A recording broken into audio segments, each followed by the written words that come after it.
Comenzamos con el último tema, que se titula Circulación General de la Atmósfera. Antes de comenzar con el tema, vamos a hacer un pequeño repaso general de lo que hemos visto hasta ahora. En el primer tema definimos lo que era nuestra atmósfera. Vimos las diferentes partes que la componen, vimos las diferentes variables que podemos medir en ella. Para luego adentrarnos en el segundo tema, que vimos la radiación y el balance energético, es decir, vimos a nuestra atmósfera cómo reacciona cuando le llega la radiación solar, qué leyes sigue la radiación que llega, cómo se absorbe, cómo se emite, qué sucede con ese exceso de energía que le llega del sol, qué sucede con exceso de energía, no, qué sucede con la radiación, con la energía que le llega del sol, y cómo se distribuye esta energía en el planeta. Luego seguimos con el tema 3, hablando del aire seco y el aire húmedo. Porque esta radiación que llega al planeta va a afectar a las masas de aire que se mueven en él. Entonces definimos estas masas de aire, empezamos a hablar de ellas, hablamos del aire seco, del aire húmedo, vimos la ecuación de estado, para luego adentrarnos en el tema 4 y hablar de la estabilidad.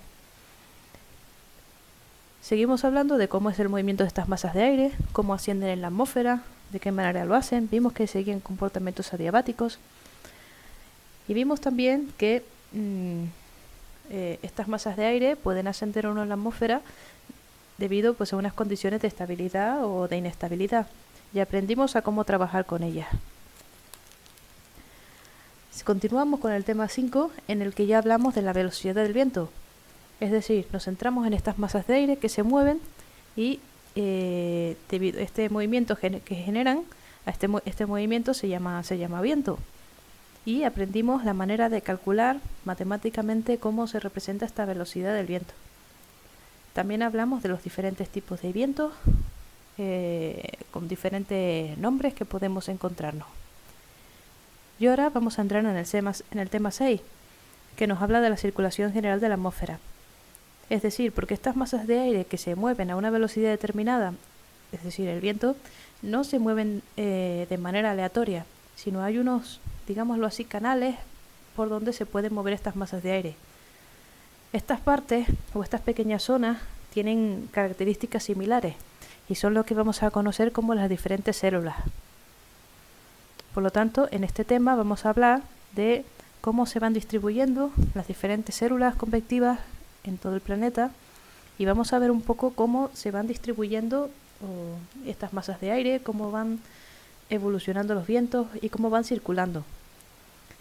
Esto luego posteriori pues da lugar a lo que son los climas, los diferentes climas que tenemos en el planeta, por lo que continuaría la asignatura con la parte de climatología.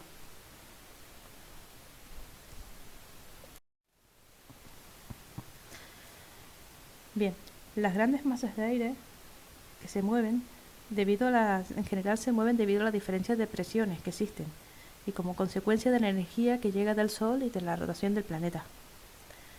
El aire se va desplazando de las zonas de altas presiones a las zonas de bajas presiones, tal y como vimos en el tema anterior. El primer modelo para definir cómo es el comportamiento de las masas de aire en la atmósfera, es decir, de la circulación atmosférica, fue propuesto en 1686 por Hartley. En él se define pues una única célula convectiva que lleva el aire cálido del ecuador a los polos, tal y como vemos indicado en la imagen. Realmente, por el efecto de los continentes, de la aceleración de Coriolis, no existe una única célula convectiva, sino existen 3 células convectivas en cada hemisferio, que estaría representada en la imagen que tenemos aquí en la derecha. En la izquierda tenemos la representación de la circulación general de la atmósfera referida a una única célula y a la derecha ya tenemos la imagen de las 3 células en las que se encuentra dividido cada hemisferio y repito, esto es debido a la posesión de los continentes de los océanos, por el relieve que tienen y además también por el efecto de Coriolis. Se distinguen 3 células convectivas diferentes y están localizadas entre los 0 grados y los 30 grados de 30 a 60 y de los 60 al polo. La baja presión aparece en la zona del Ecuador y sobre los 60 grados de latitud, y son zonas donde el aire asciende. Si nos fijamos en la figura a la derecha, tenemos indicado con flechas de color rojo el aire cálido, que se mueve circulando de una determinada manera, y las flechas azules representan el aire que está más frío. Como vimos en el tema anterior, cuando vemos que el aire se aproxima y se acumula en un sitio, tenemos una zona de convergencia, y eso equivale a tener una zona de divergencia en altura, donde vemos que estas flechitas van en el sentido contrario. Las altas presiones se sitúan en las latitudes subtropicales, entre los 30 grados y los 40 grados de latitud, y en los polos. En estas son zonas donde el aire desciende, tal y como vemos en la figura de la derecha. Por lo tanto, se forman 3 células convectivas en cada hemisferio, y los vientos, pues en general, no se desplazan de dirección norte-sur, sino una forma oblicua o incluso perpendicular a los meridianos. Esto es debido al efecto de la aceleración de Coriolis. Ahora vamos a ir célula a célula, intentando estudiarlas un poquito más en detalle. La primera que tenemos es la célula de Halley. La célula de Halley va desde el ecuador hasta aproximadamente los 30 grados de latitud, tanto en el hemisferio norte como en el hemisferio sur. En ella, el aire caliente del ecuador asciende. Al ascender va perdiendo densidad y se eleva. Es una zona de bajas presiones.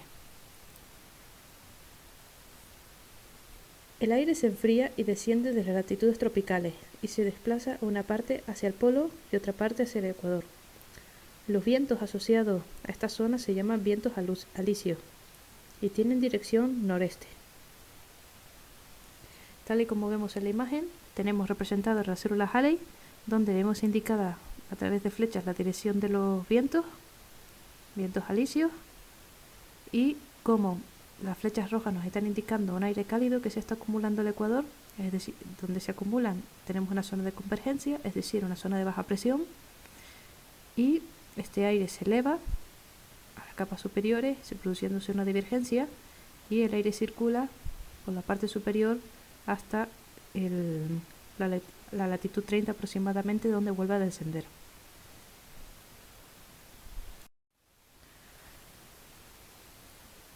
La zona de convergencia que se encuentra en el ecuador es una zona donde convergen los vientos alisios de los dos hemisferios, y se denomina zona de convergencia intertropical.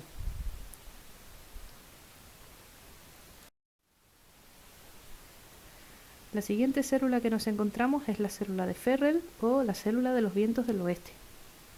Esta célula se encuentra entre las latitudes de los 30 grados aproximadamente hasta los 60.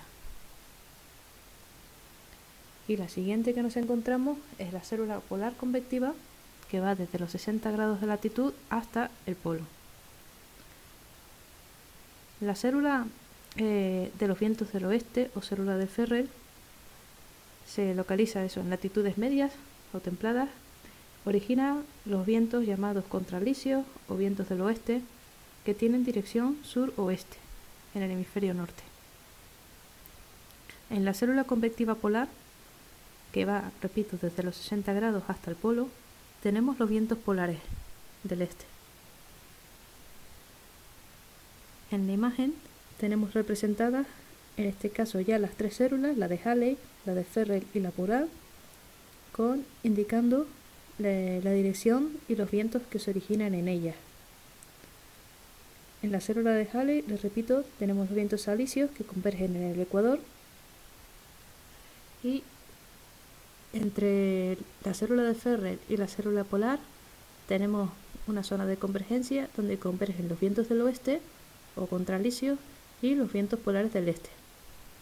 Estos vientos son fríos, ya que, como vemos indicado con la flechita de color azul, y los vientos alisios son vientos un poco más cálidos.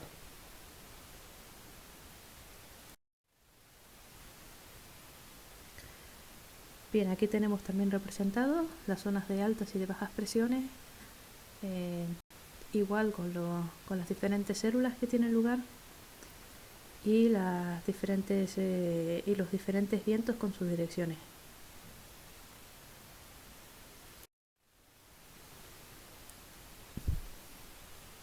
Los vientos, ya los hemos ido nombrando poco a poco con cada célula, pero lo repetimos ahora.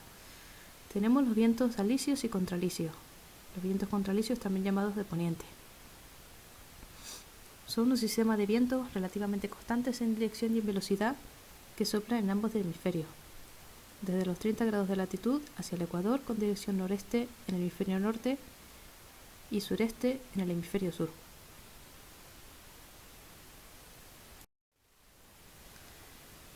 La zona de convergencia intertropical, ya la comentamos anteriormente, es una zona de convergencia donde tenemos aire húmedo y cálido. Es una zona donde el aire asciende acompañado de nubes y precipitaciones. Suele ser una zona muy húmeda y se producen precipitaciones con cierta intensidad. Es en la zona donde confluyen los vientos alisios de los dos hemisferios.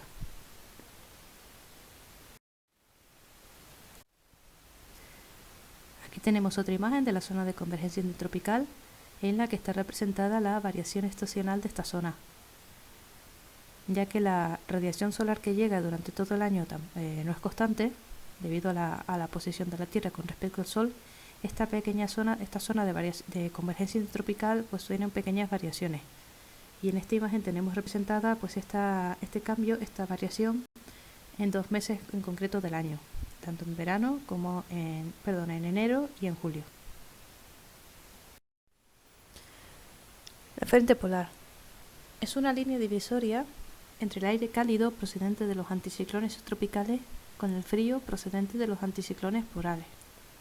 En la imagen que tenemos representada ahí vemos representado cómo se forman. En la imagen 1 tenemos un frente polar rectilíneo que está separando el aire frío polar del tropical cálido. Esta sería la situación en verano. Cuando nos aproximamos al invierno, el frente se ondula debido al empuje del aire frío.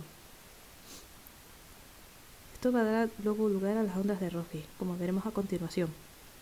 En la imagen 3 se inicia la formación de una onda frontal, con una parte cálida y una parte fría. Es decir, el aire que vemos en la imagen, el aire frío, está empujando el aire cálido, de manera que se está formando la onda que tenemos en la pantalla.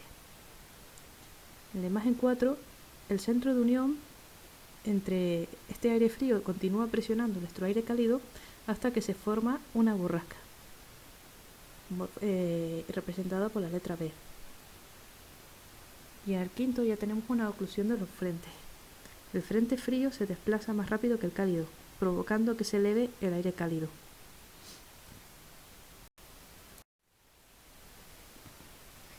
Estas ondulaciones dan lugar a las ondas de Rossby, que las vemos claramente pues en la representación de la imagen 3. Es un conjunto de frentes sucesivos formando un cinturón que va rodeando el globo terrestre en cada uno de los hemisferios. En las noticias del tiempo, solemos verlos representados por la simbología que tenemos en el mapa indicado por debajo. Y si recuerdan, en las noticias, por ejemplo, la típica borrasca que se ve encima de las Islas Británicas está relacionado con esto. Estas variaciones en el frente polar afectan las condiciones meteorológicas en España. Lo que les comentaba, este frente polar está relacionado con la formación de la borrasca que tenemos localizada en la imagen de este mapa, que se sitúa sobre las Islas Británicas. Pues las formaciones de estas borrascas tienen influencia en cómo son las condiciones meteorológicas en España.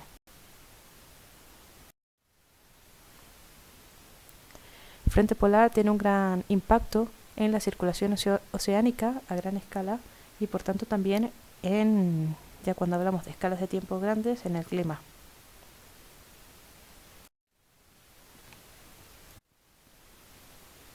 Bien, vamos a hablar ahora de la zona de convergencia o divergencia que nos encontramos en altura cuando convergen la célula de Halley y la célula de Ferrel, o también cuando convergen la célula polar y la célula de Ferrel. Están representados ahí con los circulitos azules y los circulitos rojos. En esta zona tenemos la formación de las corrientes de chorro. Y esto se debe al contacto de masas de aire de muy distinta temperatura. A la que tenemos localizada en torno a la latitud 60 se llama corriente de chorro polar, y a la que tenemos alrededor de la latitud 30 se le conoce como corriente de chorro subtropical.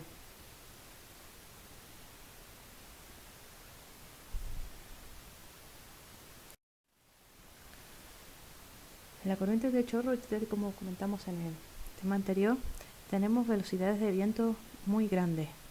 Tenemos un flujo de vientos que circula a una gran velocidad y se encuentra pues a unas alturas bastante grandes. Es una zona donde además el viento va a estar en equilibrio geostrófico.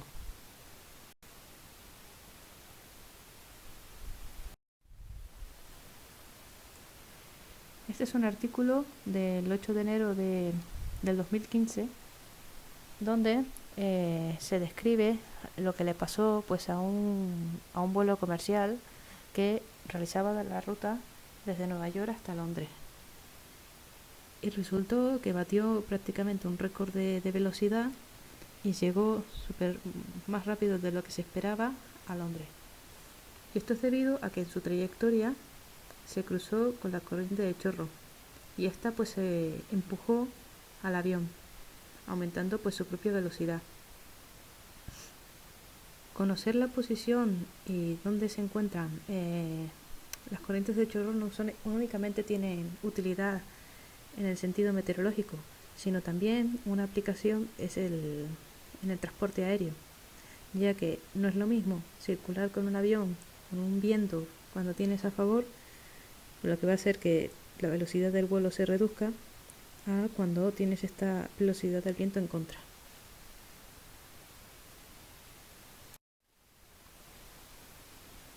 Y como ya vimos en el tema anterior, donde tenemos la corriente de chorro es una zona ya en cierta altitud y el aire se encuentra en equilibrio geostrófico.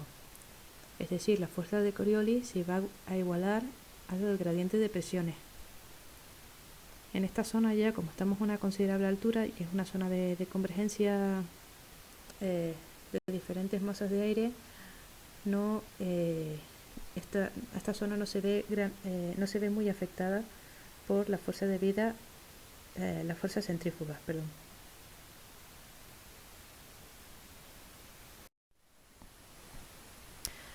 Otros sistemas báricos oscilantes. Aquí vamos a hablar de lo que es la oscilación del sur, es decir, el niño y la niña, y la oscilación del norte, el nado positivo y nado negativo. Resulta que los anticiclones y las borrascas que se localizan en las determinadas regiones del planeta no se encuentran fijas en un sitio determinado, sino pueden variar su posición. Esto se conoce como sistemas báricos oscilantes. Y esto es debido a diferentes cambios en la temperatura del océano. Comenzamos hablando de la oscilación del sur.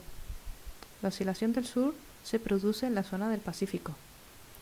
Consiste en un cambio de la localización de las altas presiones y de las zonas de la baja presión en el Pacífico tropical. Tenemos entonces el fenómeno del niño y también el fenómeno de la niña. El fenómeno del niño también se conoce como ENOS. En la imagen inferior vemos un resumen de cómo se produce este proceso, aunque lo vamos a comentar un poquito más en detalle ahora. En esta diapositiva tenemos en la parte superior lo que sería en la circulación normal, digamos, de los vientos alisios que irían desde Ecuador a Perú, de Ecuador y Perú a Indonesia y Australia, y lo que sucede cuando está bajo la influencia del niño, que estos vientos van desde Indonesia y Australia hacia Ecuador y Perú. En la imagen inferior tenemos representado un mapa de temperatura de la superficie del océano en código de colores. El color rojo representa una temperatura más alta y el color azul significa una temperatura más baja. Este fenómeno se conoce como el Niño. Y esto es debido a que hace tiempo pues, unos pescadores en la costa del norte de Perú, en Sudamérica, se dieron cuenta de que en unas regiones del año la temperatura eh, del agua pues aumentaba. Y esto sucedía alrededor de diciembre.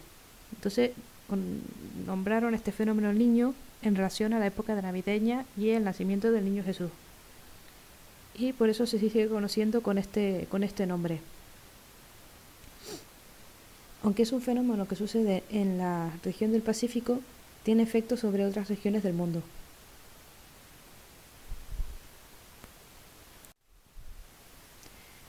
En esta región del planeta, el Océano Pacífico se va enfriando, se va calentando debido a la fuerza que tengan los vientos alisios.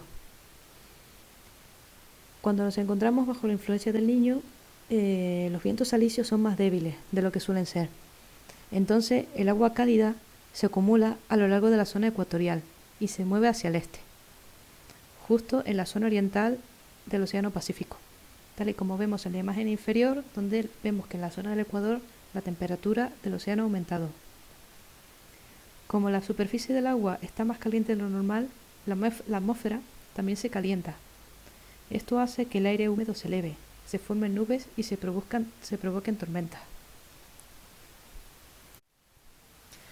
Por lo tanto, en la zona de Ecuador y Perú vamos a tener un clima más cálido y húmedo y unas lluvias, lo que va a dar origen a lluvias torrenciales. En cambio, en Australia o Indonesia vamos a tener un clima más seco.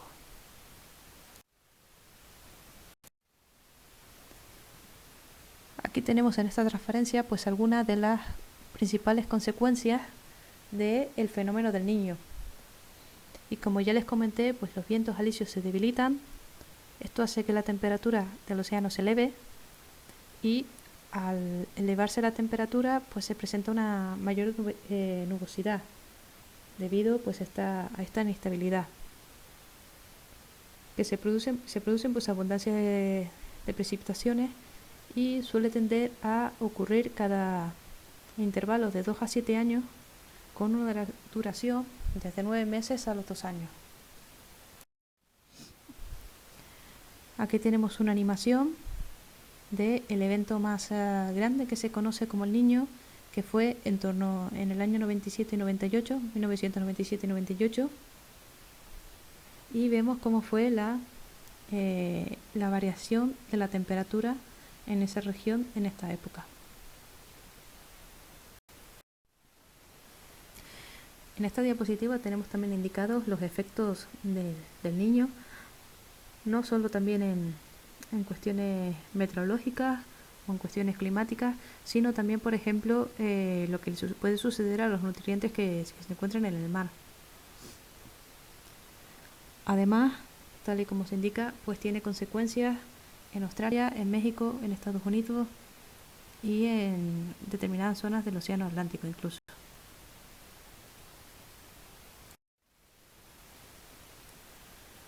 Aquí tenemos representado las consecuencias del Niño en las diferentes regiones del planeta con las imágenes, con la imagen que tenemos ahí representada.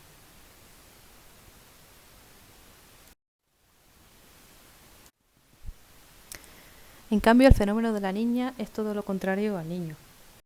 Al igual que antes, tenemos representado en la primera figura cómo sería la circulación en el caso de estar bajo la influencia de la niña, y en la derecha lo que teníamos con el niño. En la imagen inferior, pues lo mismo, tenemos una imagen en código de colores indicándonos la temperatura de la superficie del océano, y donde vemos con colores más azules cómo desciende la temperatura del océano. Bueno, la niña es un fenómeno que es todo lo contrario al fenómeno del niño. En este caso tenemos vientos alisios que son más fuertes, por lo tanto el agua se enfría. El agua fría se va a acumular en la región ecuatorial del Pacífico oriental, y como consecuencia la atmósfera se enfría por el contacto con esta masa de agua fría. Y hay falta de calidez, y entonces el agua no no se evapora y el aire no se eleva. Así que el nivel de lluvias y tormentas disminuye de forma anómala durante la influencia de la Niña.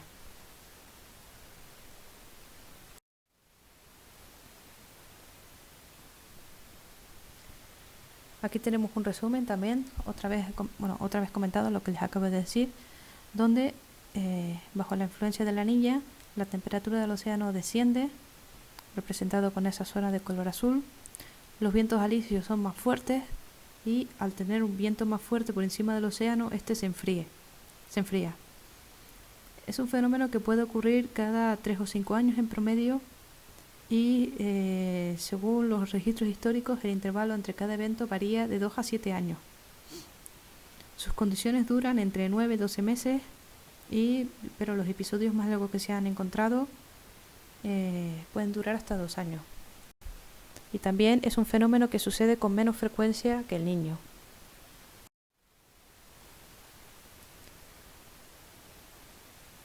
Aquí tenemos también parte de los efectos que se pueden encontrar o que suceden a consecuencia de la Niña.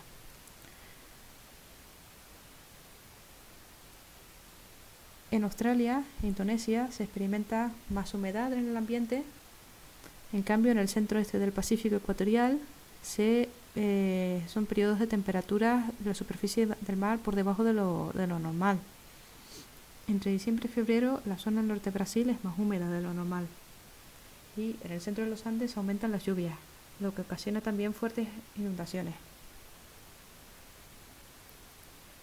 La imagen inferior nos está indicando pues la periodicidad desde el 950 hasta el 2010 de los fenómenos de la Niña.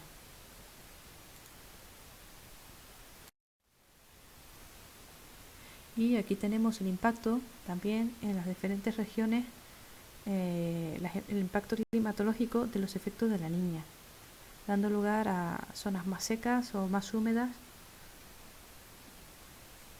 dependiendo de cuánto está influenciada por este fenómeno. En esta imagen tenemos comparadas las temperaturas que se alcanzan y cómo se localizan entre los fenómenos del Niño y de la Niña y también en condiciones normales. Vemos como en el fenómeno de la Niña tenemos unos vientos alisios más fuertes que enfrían la zona del Pacífico próxima a Sudamérica. En cambio, cuando estamos en condiciones del Niño, pues los vientos alisios son más débiles, por lo tanto la temperatura del océano se eleva. En cambio, en condiciones normales, pues los vientos alisios soplan a una intensidad normal, con lo cual tenemos una zona del océano que está más fría y otra más cálida. Pero no tenemos un enfriamiento más grande del océano como sucede en condiciones de la Niña.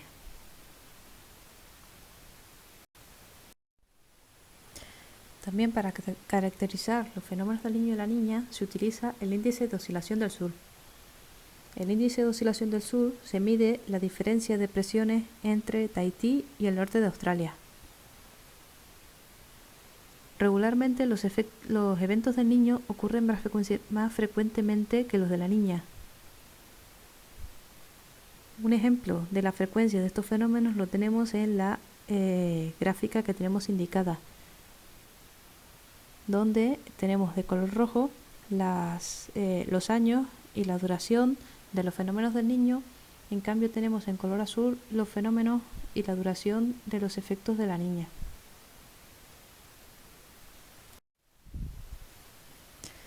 Otro sistema bárico oscilante que vamos a estudiar es la oscilación del norte.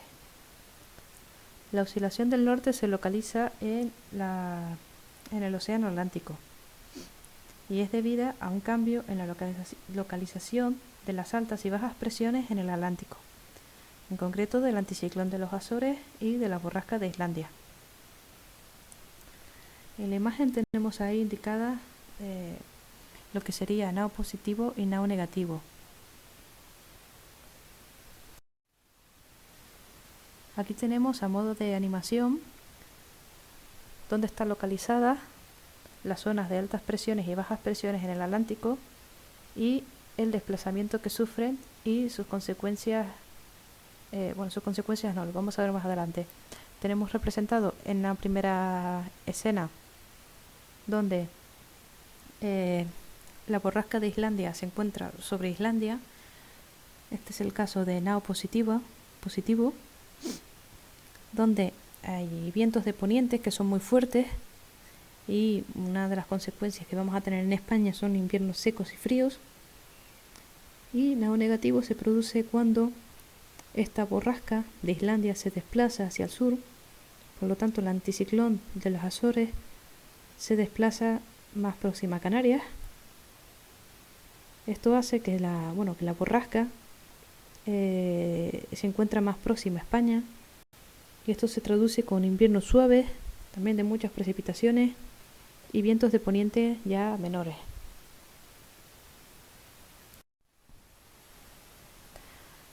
Ahora les presento un poco más en detalle lo que ya les acabo de comentar. Cuando estamos en Nao positivo, el anticiclón de los Azores se encuentra más bien sobre los Azores, pero tiene unas presiones más altas de lo normal y su latitud es un poco superior a la normal. En cambio, la borrasca de Islandia tiene presiones más bajas de lo normal. Los vientos que se originan en esta zona, los vientos de poniente, son muy fuertes, debido a que hay una mayor diferencia de gradiente. Es decir, tenemos presiones más altas y presiones más bajas, tanto en la borrasca y en el anticiclón. Por lo tanto, hay una mayor diferencia entre estas presiones. Y estos vientos alcanzan alturas más altas. Como consecuencia, en los países del norte de Europa tenemos inviernos suaves y con precipitaciones abundantes. Y en cambio, en los países más del Mediterráneo tenemos inviernos secos y fríos. En el caso de Nao negativo, ya tenemos el anticiclón de los Azores más próximo a la costa africana, y la borrasca de Islandia se adentra más hacia el océano Atlántico. El anticiclón de los Azores presenta presiones más bajas de lo normal a una latitud inferior, se aproxima más al continente africano o al sur de España.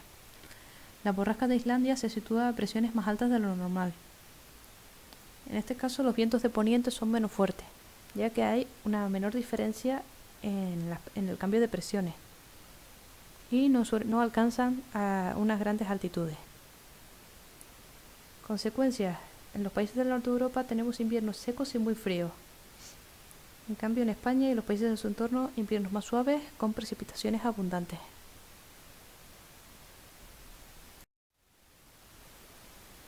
En este caso, el índice de oscilación del norte se mide entre Lisboa e Islandia. En la gráfica tenemos representado este índice de oscilación del Atlántico Norte. En color rojo tenemos las oscilaciones positivas, Nao positiva, y en el color azul nos representa las Nao negativas.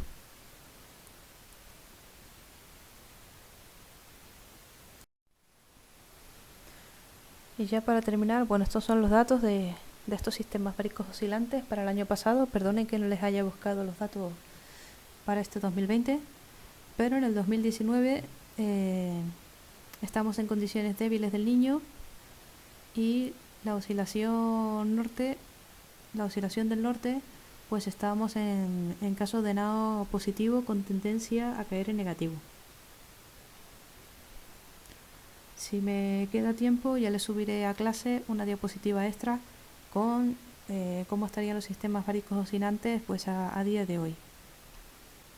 Y con esto terminamos el último tema de la parte de meteorología de la asignatura.